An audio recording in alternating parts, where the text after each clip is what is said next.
When you're confronted with a chord sheet like I Was Made to Praise You and realize that there are way more chords than you thought it was going to be, what do you do? Today we're looking at 3 levels of how to play I Was Made to Praise You. And because it's from the 80s or the 70s or the 90s, I can't really remember. All I know is I grew up playing the song for Sunday school when I first started playing in church. The chords are way less complicated because our chief musician in the ministry had rewritten the chords to be much simpler. And I'm going to show you that process to make it simple. Step 1, don't panic. Take a breather, look at the chord sheet, and what you're going to do is you're going to identify the strong beats in the song. Where are the chords that land on the downbeats? You want to identify the strong downbeats because those are where you need to have your strong chords. To help me out, I'm going to use a metronome and we're going to go through the song just once through, identify the strong beats. All right, we're going to use highlighter to highlight those words, which are going to be the strong downbeats. So here we go. So I was made to praise you. I was made to glorify your name in every circumstance, to find a chance to thank you. I was made to love you. I was made to worship at your feet and to obey you, Lord. I was made for you.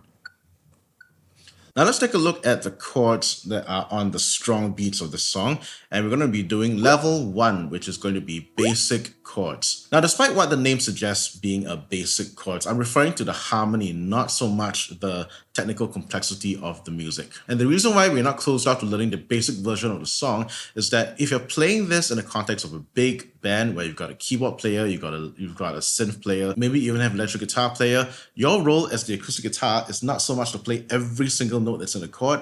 You're really there to provide this noise.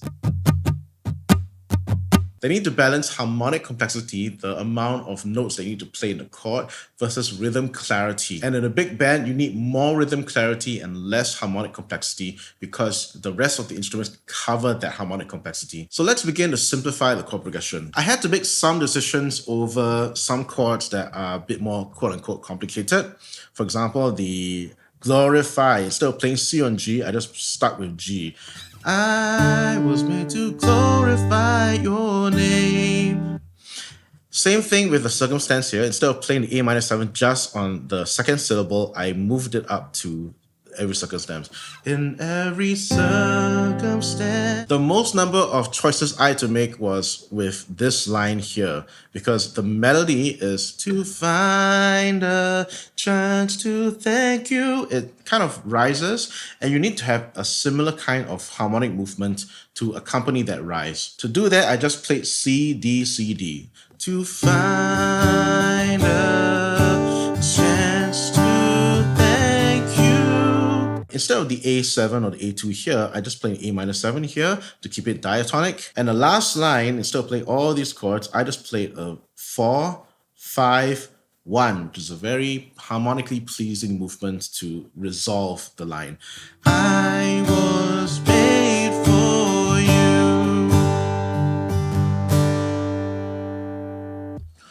So by the magic of YouTube, you'll see this simple chord chart appear on your screen and you can follow along. I was made to praise you.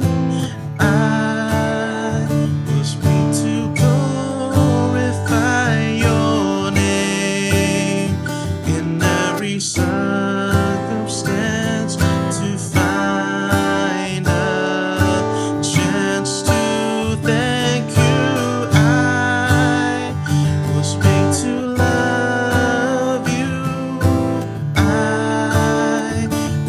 To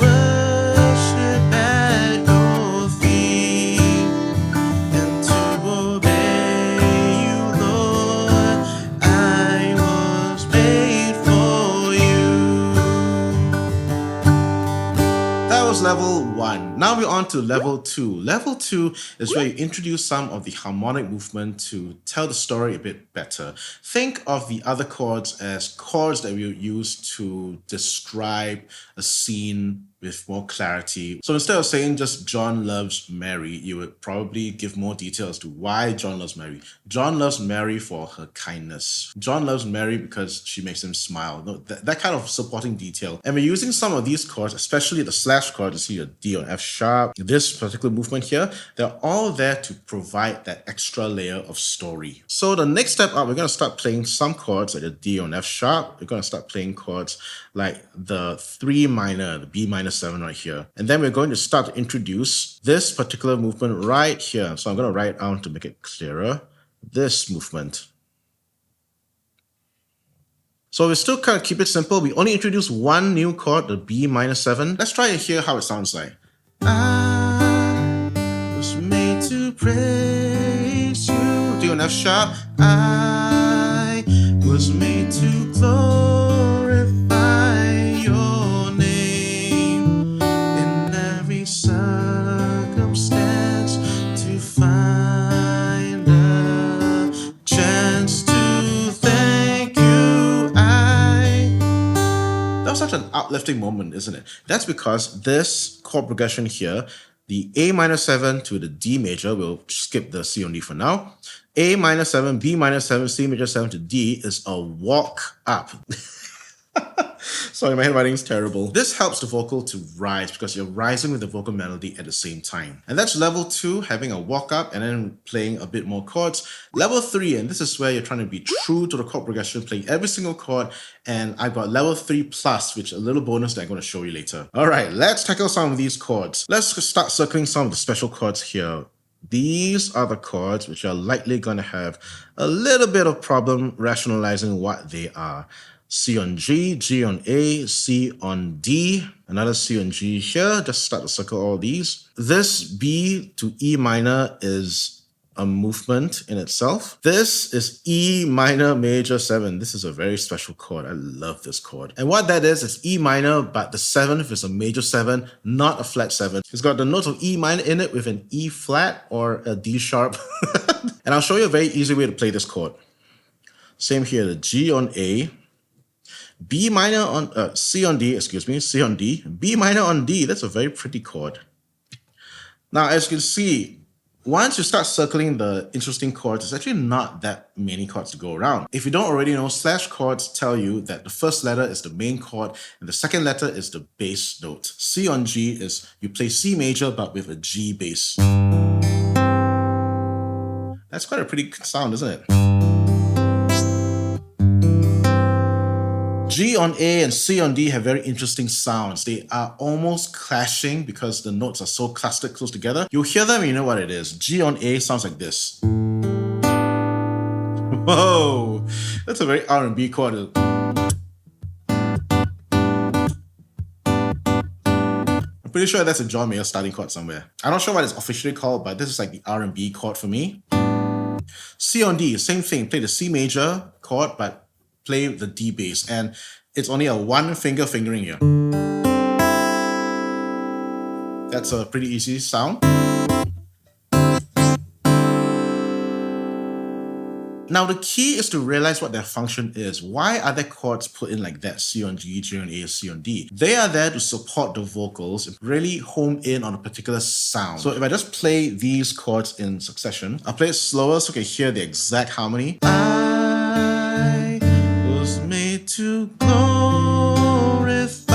your name. What a pretty sound. Let's continue on. Your name in every circumstance, to find a chance to thank you. Every time you see a weird chord, think of the vocal melody and how that is supporting the vocals, because there is a harmonic reason for the existence of these chords in the song. The next one's going to come very fast, so I'll do it slowly.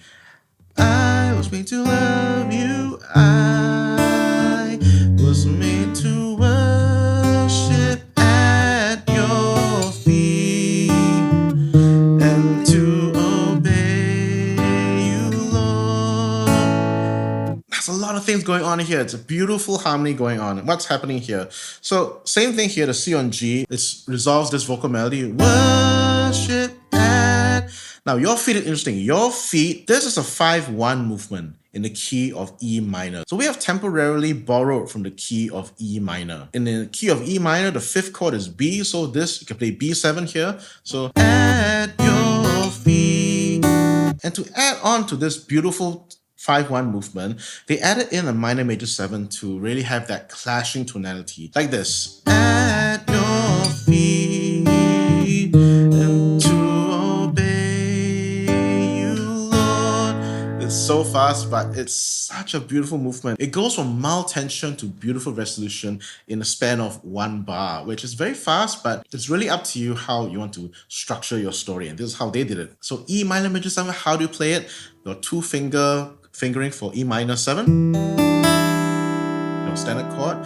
Now move this 1 fret down to have that D sharp or the E flat. So instead of this sound, you get this sound. That's a very clashing chord, but it's a passing chord. You don't land on it. You land on it, but you don't stay for too long because you're going straight back to the E minor 7. So let's try to play these 2 lines in context. I was made to worship at your feet and to obey you, Lord. So nice. Let's do the last line, and we'll play C on D, B minor on D, D7, back to G. I was made for you. Really fast, right? Let's try it again. C on D. We just really had a suspended feel with the vocals. I was made. B minor on D, the way I finger it is, imagine playing the B minor on fret 2, which is what you normally do. Retain that minor shape, which is the same as E minor 7, but move it up 2 frets. And your pinky plays that D on the A string. So you get this sound. And its function is to resolve to that D7. I was made for you. So I'll play the whole of the second part just to hear in context. I was made to love you. I was made to worship at your feet and to obey you, Lord. I was made for you. So nice. Now I promised a level 3 plus. What is 3 plus? Well, in this song, you're really accustomed to the sound of the minor 5-1. It was over here, the B to the E minor.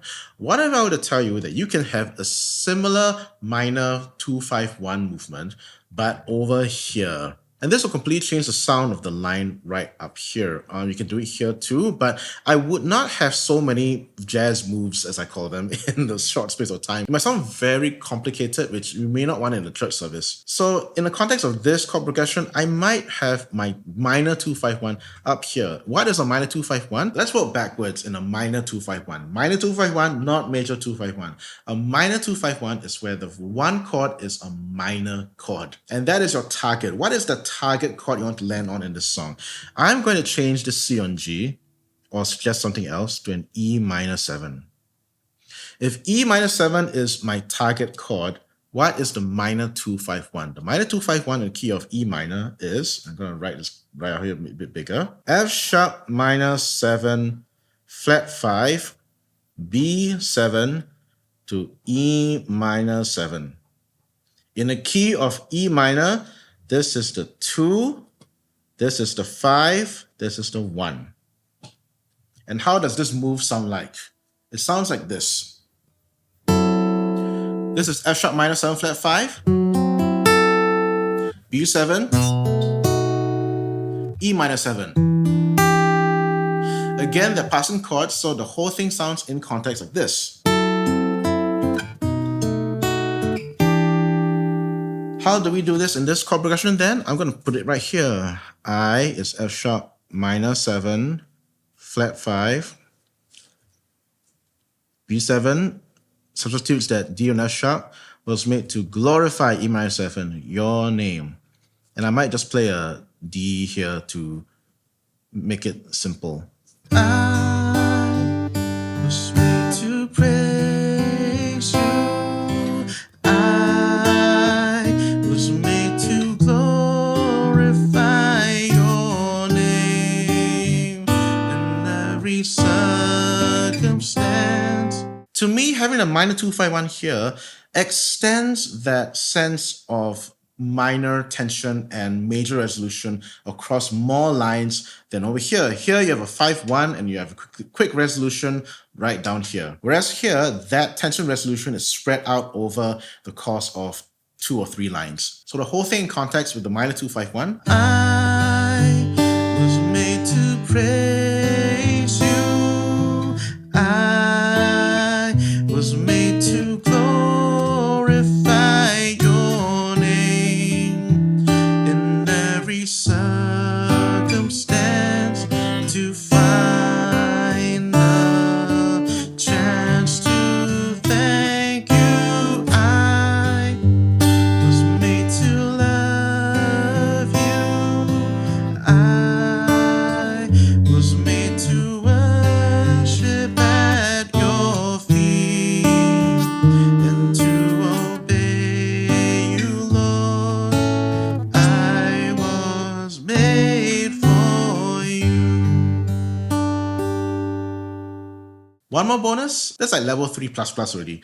Instead of playing the A2, you can play A on C sharp here. Obey you, Lord. Now, one sound that I particularly like in a jazz song is a chromatic walk down. And actually, this E minor major 7 here presents an opportunity to do a chromatic walk down from the E down to the C sharp. So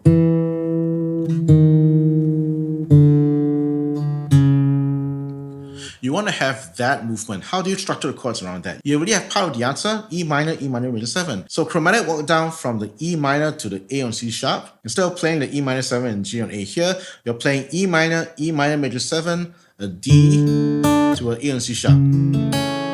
I was made to worship at your feet. Walk down and to obey you, Lord. I was made for you. I'm still struggling, guys. I'm not perfect. You can hear that I'm still making mistakes. I didn't practice that movement from here to here. So I'm going to try it again just to make sure I can get this down. I was made to worship at your feet and to obey you, Lord. I was made for you.